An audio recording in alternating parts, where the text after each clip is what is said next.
حضرت ابراہیم علیہ نبینا علیہ الصلوۃ والسلام کو خالق کائنات نے حکم فرمایا، اے ابراہیم اب صدا لگاؤ۔ مولا کیا صدا لگاؤں؟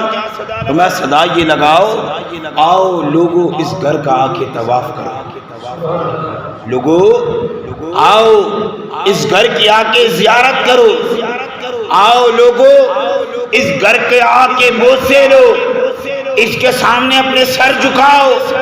حضرت ابراہیم علیہ نبینا علیہ الصلوۃ والسلام عرض کرنے لگے، مالک میری آواز کہاں جائے، میری آواز تو نہیں پہنچ سکتی۔ اللہ نے ارشاد فرمایا، اے ابراہیم صدا لگانا تمہارا کام ہے، آواز پہنچانا ہمارا کام ہے۔ صدا لگانا تمہارا کام ہے اور اس کی آواز جو بلانے کی ہے تمہاری، اس کو پہنچانا ہمارا کام ہے۔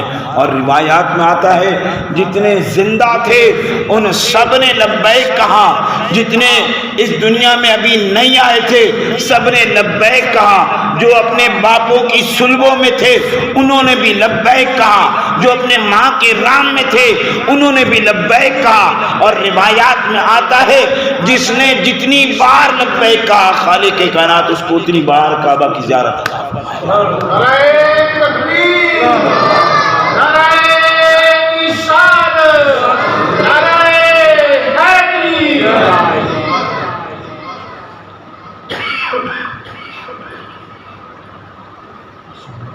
درود پاک پڑھیے، صلاۃ والسلام علیہ وعلی آلہ واصحابہ یا سیدی یا حبیبی یا نبی اللہ۔ میرے محبوب کریم صلی اللہ علیہ وسلم کے غلاموں، آقا دو عالم صلی اللہ علیہ وسلم نے ارشاد فرمایا، پہلی حدیث پاک سماعت کریں۔ حضور نے ارشاد فرمایا، جس نے حج کیا اور فحش کلامی نہ کی، فسق نہ کیا، تو وہ گناہوں سے ایسے نکل گیا جیسے اسی دن اس کو اس کی ماں نے پیدا کیا ہے۔ کیونکہ جب بچہ دنیا میں آتا ہے اس کے پلے گناہ نہیں ہوتے۔ اور محبوب نے ارشاد فرمایا، حج کرنے کے بعد فحش کلامی نہ کرنا، گندی باتیں نہ کرنا، فرمایا فسق و فجور نہ کرنا، اپنی زبان سے، اپنے ہاتھ سے، اپنی حرکتوں سے کسی کو تکلیف نہ دینا، ایسا گناہ نہ کرنا جو شریعت کے خلاف ہو، فرمایا یہ نہ کرنا۔ تو فرمایا وہ گناہوں سے ایسے ہو گیا جیسے اس کو آج اس کی ماں نے پیدا کیا ہے۔ یہ شان ہے کعبہ اللہ شریف کی زیارت کرنے کی۔ میرے محبوب کریم صلی اللہ علیہ وسلم نے آگے ارشاد فرمایا، دوسری حدیث پاک سماعت کریں۔ حضرت سیدنا انس بن مالک رضی اللہ تعالیٰ عنہ روایت کرتے ہیں، آپ فرماتے ہیں نبی رحمت شفیع معظم صلی اللہ علیہ وسلم نے ارشاد فرمایا، جو حرمین شریفین یعنی مکہ مکرمہ اور مدینہ منورہ میں سے کسی حرم میں مرے اسے قیامت کے دن امن والوں میں اٹھایا جائے گا۔ یعنی یہ بڑی سعادت کی بات ہے۔ فرمایا جو کعبہ میں مر جائے، مکہ میں مر جائے، جو مدینہ میں مر جائے، فرمایا دونوں جگہ میں سے جہاں بھی مر گیا اللہ کے محبوب نے ارشاد فرمایا اسے امن والوں کے اندر اٹھایا جائے گا۔ اس لیے حضرت سیدنا فاروق اعظم رضی اللہ تعالیٰ عنہ دعا مانگا کرتے تھے، آپ فرماتے تھے اللہم ارزقنی شہادۃ فی سبیلک وَاجْعَلْ مَوْتِي فِي بَلَدِ رَسُولِكَ۔ آپ عرض کیا کرتے تھے، آپ مالک کی بارگاہ میں دعا مانگا کرتے تھے، مالک مجھے اپنی راہ کے اندر شہادت عطا فرما اور مجھے موت مکہ مدینہ پاک میں عطا فرما، اپنے محبوب کے شہر میں عطا فرما۔ اور ہم کیا کرتے ہیں؟ ہم تو بھاگ رہے ہوتے ہیں، اللہ کرے موت آئی نہ کو ہزار سال ہمارے ساتھ جڑ جائیں اور جیتے رہیں۔ یاد رکھیں جب انسان اپنی عمر کو جتنا اس نے عیاشی میں گزارنا تو اس سے آگے گزارنا شروع کرے، پھر اس کا کام یہ ہوتا ہے اب دنیا کیا کرتی ہے اس کی جانب نہ جائے بلکہ اس جانب جائے کہ میرا مالک مجھ سے راضی ہے یا نہیں راضی ہے۔ تو اس لیے اگلی حدیث سے بات سماعت کریں، محبوب کریم صلی اللہ علیہ وسلم نے ارشاد فرمایا بیت اللہ شریف کا طواف کثرت سے کرو کیونکہ تم بروز قیامت اپنے نامہ اعمال میں اسے سب سے افضل اور سب سے قابل رشک عمل پاؤ گے۔ اور ایک روایت میں ہے جو بارش میں طواف کے 7 چکر لگائے اس کے سارے گناہ بخش دیے جاتے ہیں۔ یعنی جسے اللہ نے پیسہ دیا ہے، دولت دی ہے، اگر وہ دولت خرچ کر کے وہاں پر جا سکتا ہے تو اسے چاہیے کہ وہ اس دولت کو ایک اچھے راہ میں خرچ کر کے وہاں پہنچے. کہ محبوب نے ارشاد فرمایا کل قیامت کے دن تم اس عمل کو جو تم کعبۃ اللہ کے گرد طواف کرو گے، فرمایا اس کو سب سے زیادہ قابل عمل رشک پاؤ گے، اور تم کہو گے کاش مجھے موقع ملتا میں بار بار طواف ہی کرتا رہتا. آگے میرے محبوب کریم صلی اللہ علیہ وسلم کے غلاموں سیدنا ابن عباس رضی اللہ تعالیٰ عنہ سے مروی ہے، نور مجسم شفیع معظم صلی اللہ علیہ وسلم نے ارشاد فرمایا جس نے 50 بار بیت اللہ شریف کا طواف کیا تو وہ گناہوں سے ایسا نکل گیا جیسے اسی دن اس کو اس کی ماں نے پیدا کیا. اب یہ شان صرف اس 4 دیواری وہ جو ایک گھر بنا ہوا ہے اس کا طواف کرنے کی ہے. اتنی شان ہے اس گھر کی. اللہ کریم نے بیت اللہ سے وعدہ فرمایا کہ ہر سال 6 لاکھ افراد تیرا طواف کریں گے. اتنے ہر سال 6 لاکھ افراد اس کا حج کریں گے، اور کم ہوئے تو اللہ نے ارشاد فرمایا کعبہ گھبرانا نہیں، میں فرشتوں سے اس کو پورا کرواؤں گا. کس سے پورا کرواؤں گا؟ فرشتوں سے. فرمایا لوگ نہ آئے تو میں اپنے فرشتے بھیج کر ان کے ذریعے سے حج بھی کرواؤں گا اور تیرے گھر کا طواف بھی کرواتا رہوں گا. اور ارشاد فرمایا بروز قیامت کعبہ ایسے آئے گا جیسے پہلی رات کی دلہن سجی سوری اور ہنسی خوشی آتی ہے، اور اس طریقے سے کعبے کو سجایا جائے گا.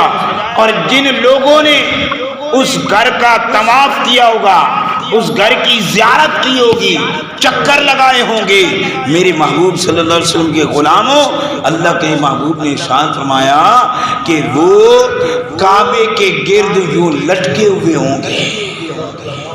وہ کعبے کے ساتھ کیا ہوں گے؟ لٹکے ہوئے ہوں گے. اور جب کعبہ کو جنت میں داخل کیا جائے گا یہ بھی جنت میں داخل ہو جائیں گے. میرے محبوب کریم صلی اللہ علیہ وسلم کے غلاموں حضرت سیدنا فاروق اعظم رضی اللہ تعالیٰ عنہ حجر اسود کو بوسہ دینے لگے تو فرمانے لگے اے حجر اسود یہ بات کان کھول کے سن لے، تو ایک پتھر ہے، نہ تو نقصان دے سکتا ہے نہ فائدہ دے سکتا ہے. حضرت علی کرم اللہ تعالی وجہ الکریم ساتھ موجود تھے. فرمایا عرض کی اے امیر المومنین یہ پتھر عام نہیں ہے، یہ نفع بھی دیتا ہے نقصان بھی پہنچاتا ہے. یہ کیا ہے؟ نفع بھی دیتا ہے اور نقصان بھی پہنچاتا ہے. حضرت امیر المومنین فاروق اعظم رضی اللہ تعالیٰ عنہ نے فرمایا ہاں یہ فائدہ یہ دیتا ہے کہ یہاں لوگ آنسو بہاتے ہیں اور دعائیں قبول ہوتی ہیں.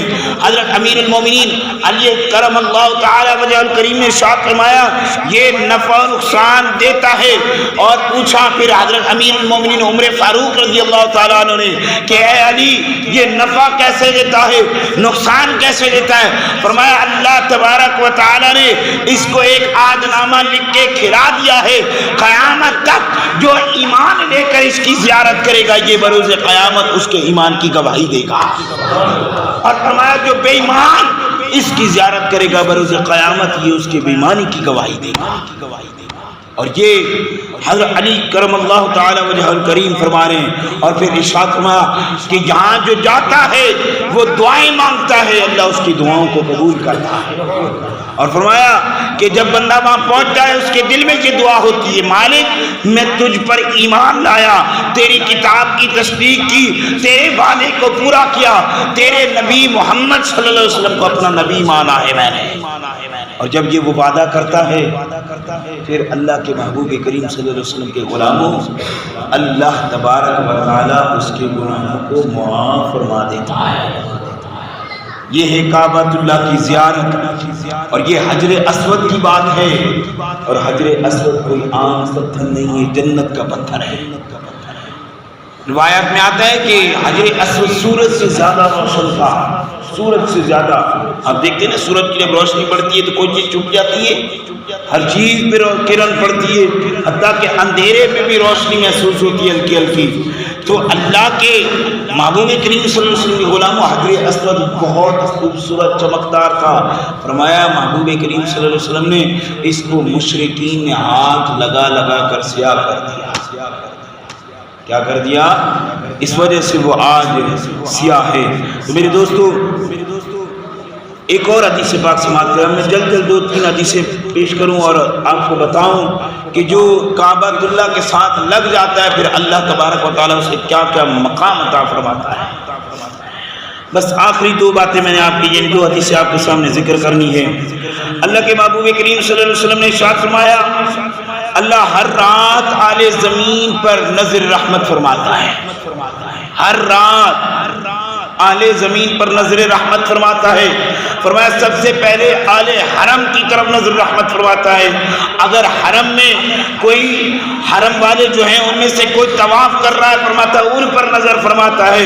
جو نماز پڑھ رہا ہے ان پر بھی نظر فرماتا ہے. اور فرماتا ہے کہ جو صرف زیارت کر رہا ہوتا ہے اللہ ان پر بھی نظر رحمت فرماتا ہے.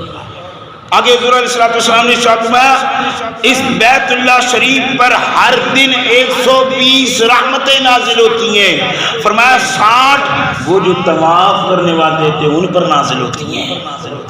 فرمایا 40 نماز پڑھنے والوں پر نازل ہوتی ہیں اور 20 وہ جو دور سے کعبہ کو دیکھ رہے ہوتے ہیں ان پر نازل ہوتی ہیں.